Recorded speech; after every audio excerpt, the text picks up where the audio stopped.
Chapter 21. The Accident of Nature. We all of us had to go down to the police station, of course, where they took a bunch of pictures of the bruises on my neck. And then they insisted I needed x-rays, and so we had to go over to the hospital and get that done, and then go back to the police station again, which wore on my nerves almost as much as being kidnapped. Grim, the second time we go to the cops, he's sitting there in this room with me waiting, and he says, "I can't tell you what it felt like, coming up out of the basement and seeing that double track of footprints in the snow. I knew it was him. I just knew in my heart."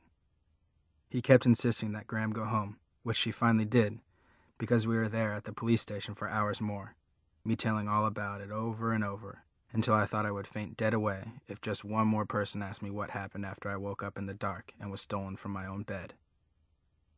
Grim, he just keeps patting me on the arm and saying, "This is important, Max. Maybe this time they'll lock him up for good."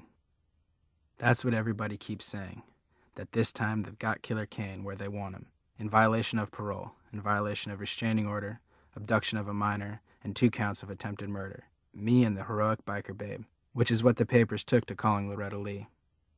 The word is she's hurt pretty bad because he cracked a bone in her neck, but she'll be okay in the long run.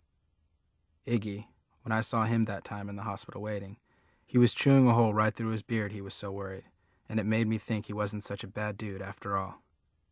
It all goes to show, like Grimm says, that you can't always judge a book by the cover. It turns out to be a pretty weird Christmas vacation, as you might imagine, and Graham keeps fussing at me and won't let me sleep in the cellar. I don't care if he is under lock and key, she says. Grimm, he says, please humor the woman. She's worried about to death, and so I sleep upstairs on the fold-out, and at night Graham keeps checking to see I'm there, which is a pain, but she can't help herself, and anyhow, I'm just as glad not to be alone in the down under. Freak, well, the fair Gwen just about threw a fit when she got him home, because of him disobeying a direct order and sneaking away to rescue me. But after a while, she calms down, and all she does is just look at him and shake her head. "What am I gonna do with you?" she asks. "Put me up for adoption," he says. "I want to go live with the Waltons." He means the TV show that keeps repeating, and of course he's teasing her, but the fair Gwen is not amused. "No more crazy adventures or dangerous quests, young man. You have to be careful," she keeps saying, "extra careful."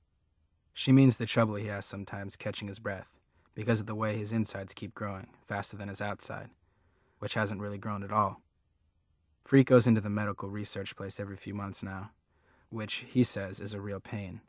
Not that it actually hurts.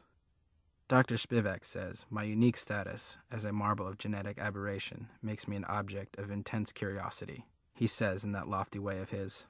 Specialists from the world over are familiar with my case. "What about the secret operation?" I ask, when the fair Gwen can't hear us. "The one where you'll get a robot body." Freak gets this very cool scientific look on his face, and he always says the same thing. "The bionic research continues, my friend. The work goes on." I don't know why I keep asking, because it gives me the creeps. You'd think I could be as cool as Freak about the idea, because it's him that's going to get a new bionic body, but just thinking about it makes me want to jump up and run around.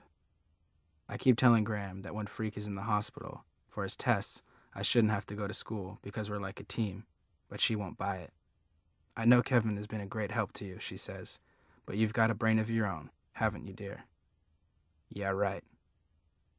The other thing about school that's different after Christmas vacation is how jealous everybody is that we got our pictures in the paper and on the local TV. Mrs. Donnelly in English calls us the dynamic duo, and she put a cut-out picture from the paper up on the bulletin board. Wouldn't you know, some goon put mustaches on us the very first day. Freak says he looks cool with a mustache, and he can't wait to grow one, and he makes Mrs. Donnelly leave the picture up. Me, I'd just as soon forget about the whole thing. I really hate the idea of having to testify in a trial and tell what really happened, but everybody says I have to if I want him locked up for the rest of his life, which I do, especially after what he tried to do to poor Loretta, who was only trying to help. "They can't make you do it if you don't want to," Freak says. "A son doesn't have to testify against his father." Grim thinks it will do me good. Plus, he's really worried he'll get off again, or fool the jury by quoting from the Bible. Grim worries too much, Freak says. Everybody worries too much. The way it finally turns out with Killer Kane, Freak is right, because just before the trial is supposed to start, and I've got my fingernails chewed down to the second knuckle, Grim gets this telephone call that makes him punch his fist in the air and go, "Yes, yes!" What happened? They made a deal, and Killer Kane pled guilty, which means he has to serve out the rest of his original sentence, plus 10 more years. He'll be an old man when he gets out, Grim says. He'll be older than me. That should make me happy, but instead I feel really weird and worried, and Grim, who still thinks he knows everything, says I just have to get used to the idea. The man is an accident of nature, he says. All you got from him is your looks and your size. You got your mother's heart, and that's what counts. The weird thing I keep thinking about, what if something happens when I get older, and I turn out to be another accident of nature? Grim sees me thinking about that one night, just before bed, and he sits on the end of the fold-out, and he says, "Things will make a lot more sense when you finish growing up, Maxwell. Now sleep tight, and don't let the bed bugs bite." Grim means well, I know that, but sometimes he says the numbest things, because it's growing up that worries me.